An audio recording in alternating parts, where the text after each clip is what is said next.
Globally, businesses and corporations are faced with challenges that requires fresh thinking on strategy, leadership, and governance to survive. The Anchor is a program designed to help organizations and individuals to be skilled in handling challenges.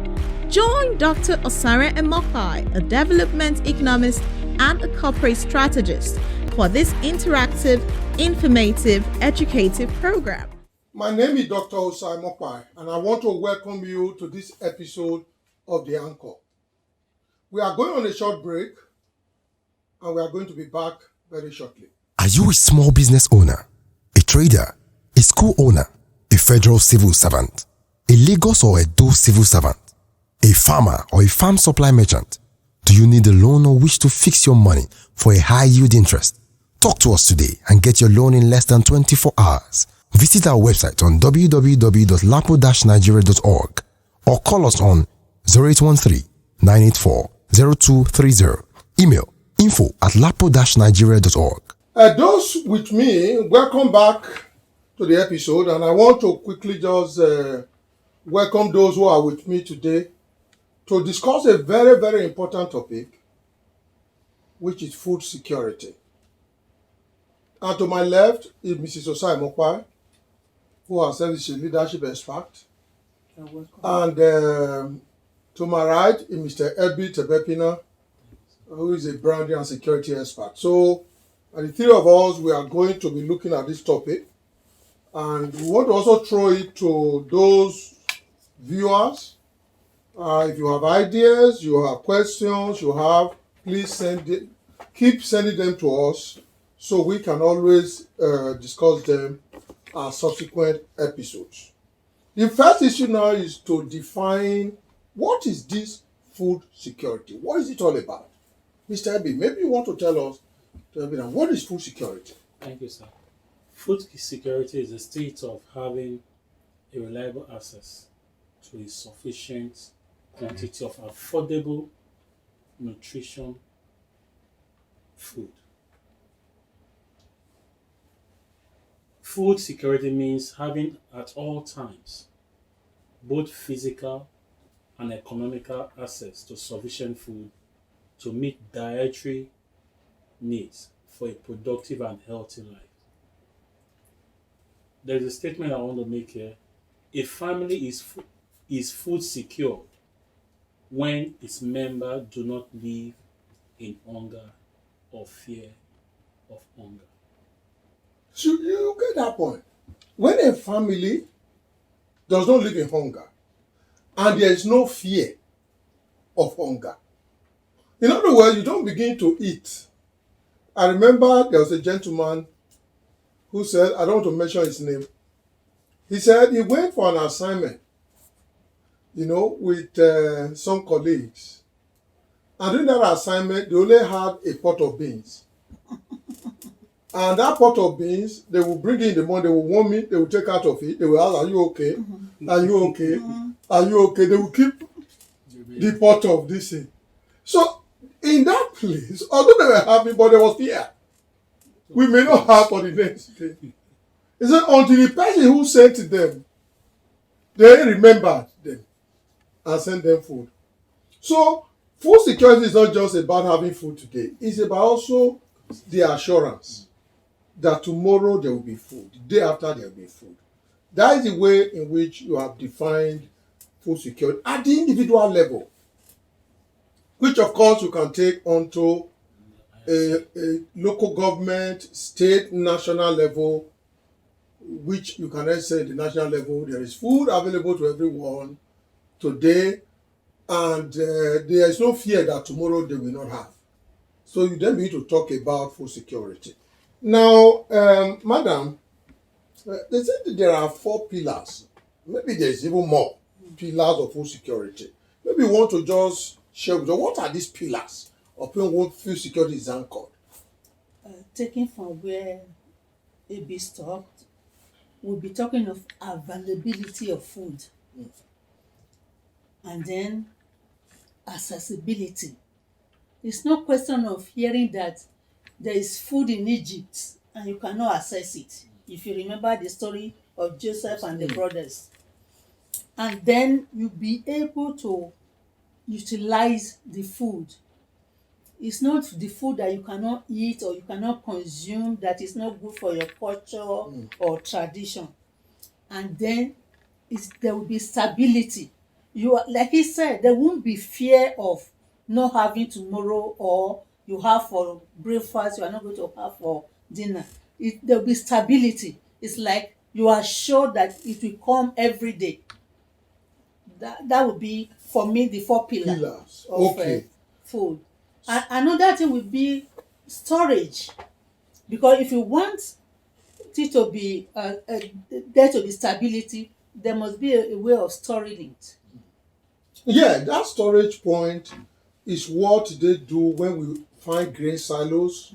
The Nigerian government has grain silos, and in different countries of the world, they have strategic food reserves. They call them food reserves. Then at the local level, NGOs, churches, they have what they call food banks. Where you actually keep food for those that is always available. That those who then need food, they can come there. They are hungry. Come to the church. Come and pick food. That's a food bank. And thankfully, in Foursquare is running in a couple of churches where there are food banks. And it's not only Foursquare. It's in some other denominations as well. And even individuals can develop that. We need to institutionalize this. Institutions that can actually be doing banking of food. It's like you bank money. Food is banked. There is food. So anybody is hungry, just walk in and come at it. So consequently, you see there, food security requires availability of food. It requires utilization of that food. It requires that the food is accessible to everyone. It requires that there be continuous, that stability, that you ate today beans today does not mean you won't find beans to eat tomorrow. It's available. There is stability. And at the end of the day, you are not malnourished. So you are robust, you are well brought up. I'm not talking of orobo that is too much. Your body mass is good because you are eating nutrition balanced diet. It is in that state we actually talk about food security. Now, let me quickly talk about some of the debates. Debates on food security. There are several debates. And because it is the number one need of humanity. Is the number one. Is the number one need of humanity. So there will be different ideas about it. And so we'll look very briefly at some of those debates. One of the most important crucial debate in the world today is how to provide sufficient food for over 7 billion people in the world. That's a very major issue. Over 7 billion people. Now, in 2019, 690 million people, about 700 million people were suffering from hunger. 700 million. How do they solve it globally? Out of that 700 million, 110 million out of that is from Nigeria. 700 million people, 110 million out of that came from our nation, Nigeria, who don't have access to food as and when they need it. While 135 million people in 55 countries and territories were suffering from acute food insecurity, with Africa accounting for 73 million of the figure. Can you see how serious this matter is? That's 73 million. Out of that 73 million, about 50 million will just be from Nigeria. I have not decomposed it. Acute means you don't have food. In other words, you can say for 3 days without food. That's acute. That's serious situation. So, the issue of food insecurity is one of the major challenges of most governments, particularly in Africa. occasioned by this extreme poverty that our people live in.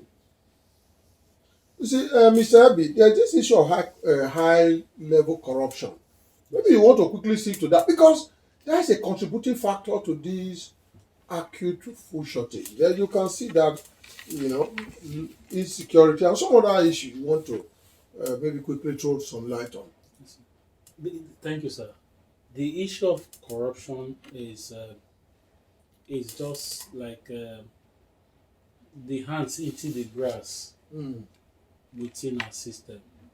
There's an adage in Yoruba that says that what is eating the vegetable is inside the vegetable. So corruption is the main thing that we need to deal with as a nation.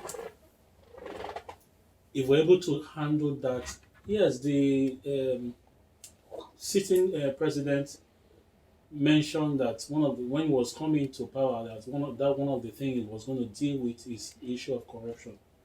But we've seen on a daily basis that aspect has not been really been dealt with. And if we're able to deal with that, the issue of food will come to a state of rest. People will have access to food on a regular basis here in Nigeria. It's very alarming, taken from the statistics you gave. Out of 700 million, Nigeria is taking 110 million of that 700 million.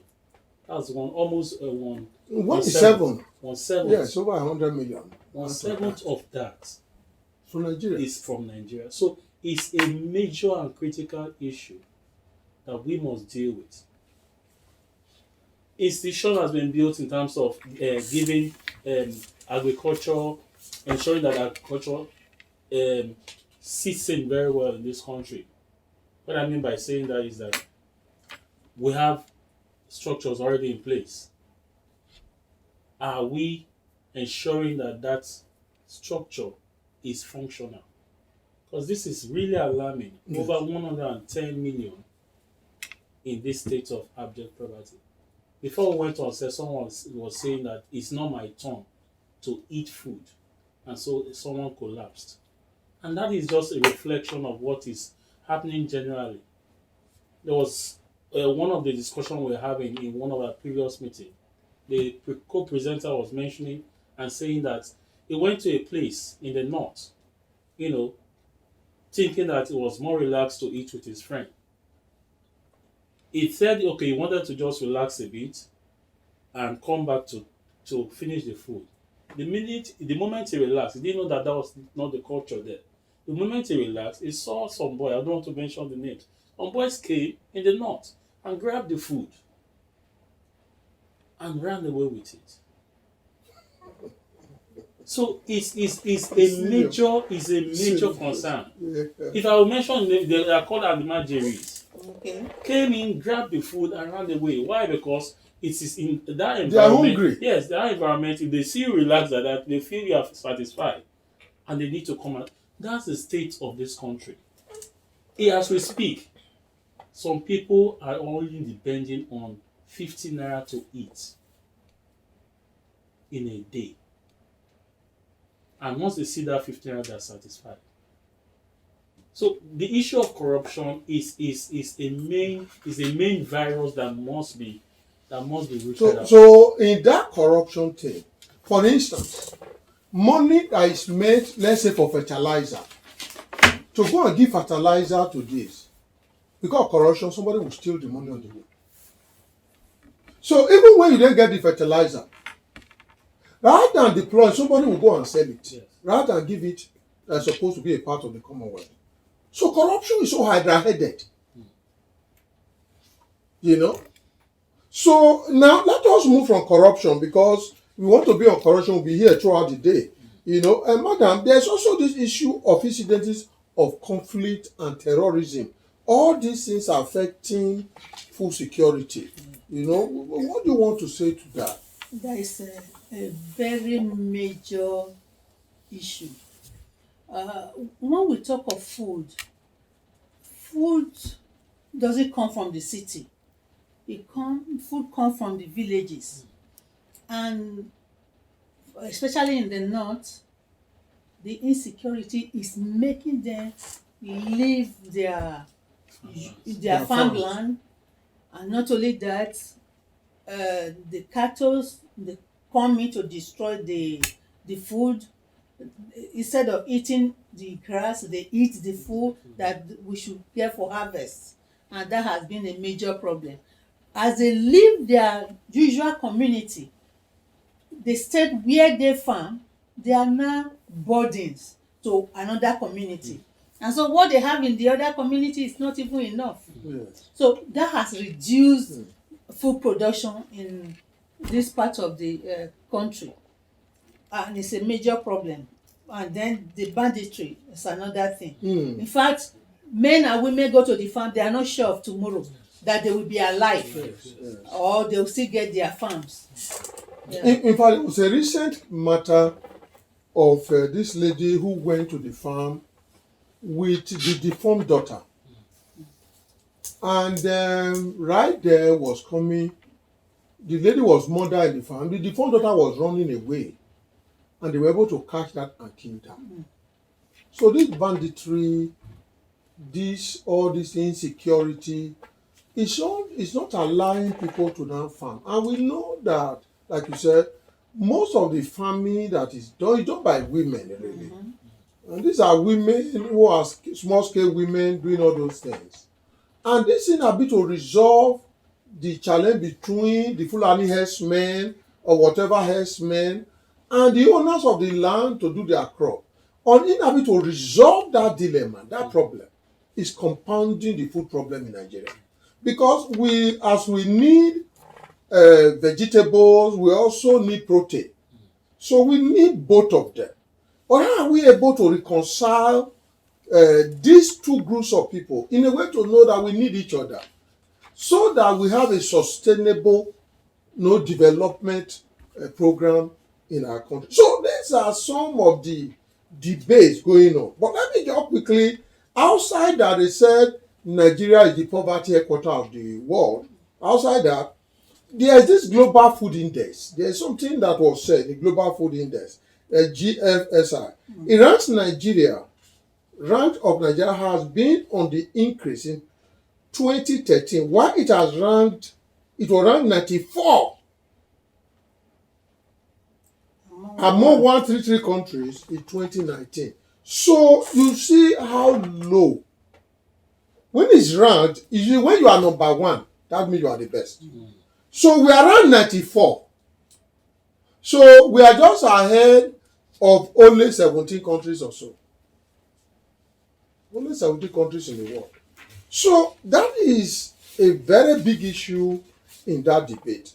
So Nigeria is really today is facing the challenge of food insecurity, especially in the northeast part of this our great country, northeast and north central states, where conflicts, insurgency, kidnapping and banditry, cattle rustling, and extreme weather even aggravating the problems.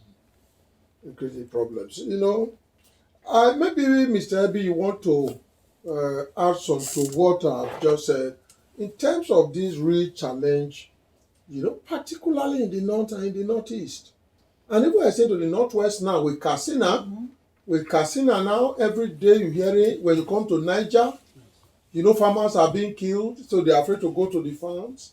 Niger, Katsina, even Kaduna, between Kaduna and this, it's come to the south. Even Ondo, Ekiti, and Edo states are going through it, and some part or even the eastern region, they're also going through it now, where people are really scared to go to the farm. You want to throw some light on this? It's for us to face this head-on to ensure that it's a collective. We are looking at the collective nature of this thing, how it impacts on the nation, rather than looking at it from a region. And that brings me to say on the issue of the herdsmen, coming into the farmlands to destroy the farms and all that, and what's it called? coming to destroy the lands Yeah. and all that. Yes. That impacts on the nation. It's not because where you mentioned now, those states you mentioned are supplying to the nation. And whenever such farmlands are destroyed, or they don't have the means to go to the farm because of this banditry and all happening, there won't be, is the ripple effect is on the nation. And so the government must see this and As a call to action. Yes, as a call to action to deal with it decisively and not playing politics or With this. sentiment about this. You know, so in the urban areas, okay, in the urban areas, we're talking of urban areas, we don't really grow in the rural areas. So if you kill those people and you are driving them away and they are so afraid, they really cannot produce food and create food security for the nation. We are going on a short break and we are going to be back shortly. Concord Security Services provides impeccable security services to its diverse clients, from banking to telecoms, from international examination institutions to big restaurants.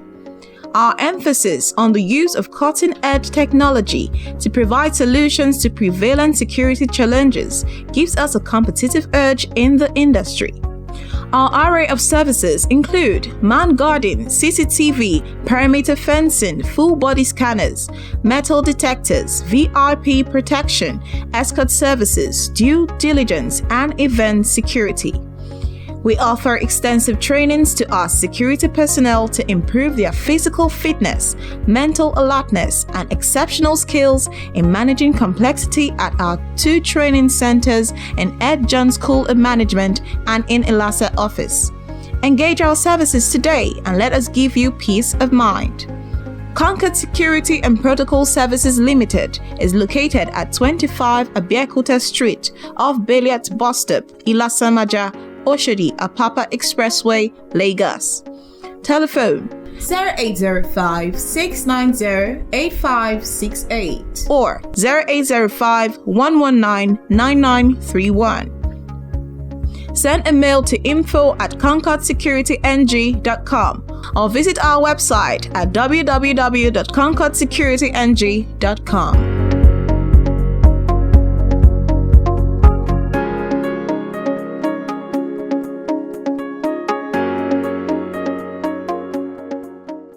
So welcome back to our discussion on the food security in Nigeria. And we want to now, during these remaining minutes, to dwell specifically on the challenges to food security in Nigeria. We'll be looking at debates, and there are several. I think there's number one there. Mr. Maybe we want to quickly talk on that number one. Yeah, number one is reduced food production, which is we mentioned earlier to say that for food to be in circulation for everyone, for the generality of the nation, that capacity must be met. And not meeting that capacity has a way of it impacting on the nation. On the nation. So if the banditry, if the herdsmen issue, even Boko Haram, there's no peace in that zone and all that. Farmers that need to go to farm, they can't go because of the insecurity level there. It has a way of impacting on this point in reducing the production of food and even in ultimately to the supply. Because if there is no production, you can't talk about supply. Okay, madam, maybe you want to talk on finance, because we are looking at challenges to food security in Nigeria. And I do know that at some point you were actually chairing a microfinance bank. So maybe you want to talk on finance as how that impacts the food challenge in Nigeria. Farming has gone beyond the traditional farming of the 50s and 60s. Now you can be talking of using tractors and hiring people if we are really talking of mass production of food. And these men and women who are farming wherever they are farming, whether in the local area or in the city will need finance to support their little effort. But they don't also have the collateral to go to the bank. I thank God for some of the NGOs that are coming to their aid. They really need money to support this farming, and that will increase food production. I think Yeah. No, you are right. You know, and also the NGO that I still also chair at this time, you know, that is focused. That NGO is focused primarily on supplying finance for agriculture. You know, and what I'm then saying is this in this partnership is if we have other NGOs, because this NGO really can't resolve the problem of farmers or 200 million, 220 million people. So if we then have other NGOs that are really focused on providing funds to farmers, understanding the nature of farming, it's not commercial thing which you buy and sell, because there's a gestation period, there's a period, they understand it. And they're able to give time to these people, you know, to do their sowing, seeding, to grow, to harvest, and then before they begin to pay back. You need that understanding. So that is really, really important, so that with this humanitarian catastrophe, if you like, that we're going through in terms of food, you know, those of us here and three of us, it's like we are overfed. You can see three of us, our this thing, they are all bulging out. And because you have food more than enough. But then you then see Nigerians, you can virtually be seeing their bones because of no food. And this ought not to exist in the same, because these are human beings. Fundamentally, they should have food. You know, so that then leads to what I was talking about, malnutrition. People don't have food. And I can remember that there was this young lady, I think a child who couldn't walk after 4 years. So they were bringing him to our church, where we're giving food 3 times a week. So, and after about 3 months or 6 months, this baby started to walk. We said, miracle has happened. So the medical doctor came. He said, it's not just miracle. This is what malnutrition that was already present. He said, it's not miracle. This is malnutrition. This baby has eaten now and they cannot walk. That is the state of our nation. You see, let me just quickly talk on this thing. You know, there is this kind of the alarming food insecurity situation in the northeastern part, particularly in Nigeria. You know, there was this ECADA harmonized analysis, something that then came out, you know, where, you know, and which indicates that there are estimated 2.6 million people in that part who face severe food insecurity in Adamawa, in Borno, and Yobe State, those 3 states. 2.6, about 3 million people cannot get food. So, if no humanitarian support goes to that part, and the projected population is 3.6 million, so we already spoken about almost 3 million, 3.6 million, even in the neighboring million, in the 3 states, they are likely to get onto a point of very serious food insecurity. And particularly, even in the lean seasons when, you know, there's no water. So, and the immediate support will be needed for this family. You know, so how do you think we can support these people? How do you, before we close this session, you know, how do you think Nigeria as a country, even NGOs, partnerships, you know, FAO will be trying to do something. What do you think can be done?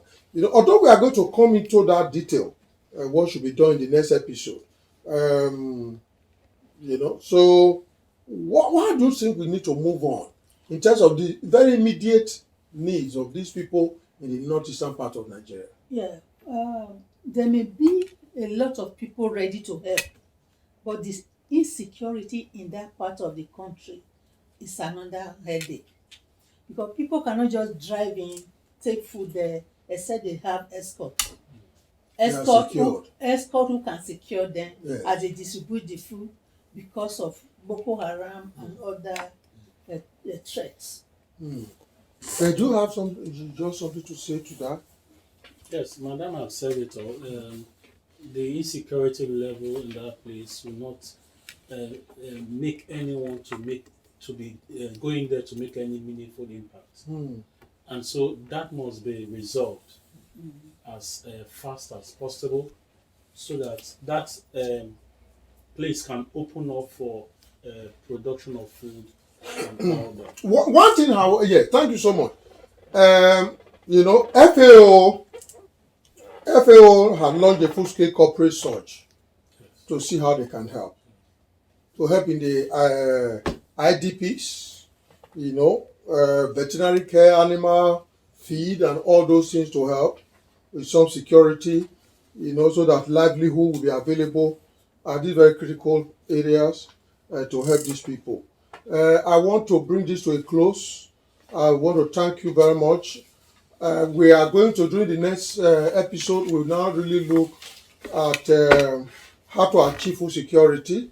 So, and at this point, I want to thank you, Mr. Ebitebepina, for coming today. And Mr. Simon Kwai, thank you for coming. And everyone, all of you who are watching, as we think about how to help, providing food security to Nigeria, particularly in the Northeast, at this point in time, we want you to ponder on this, think about it. You can be of help. We don't need to throw up our hands as if there is no help. We can actually be the ones to help. Until I come your way again, I want to thank you for listening, and God bless you.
Mindshare Communications Limited is a world-class marketing, communications, and branding consultancy firm located in Lagos State, Nigeria.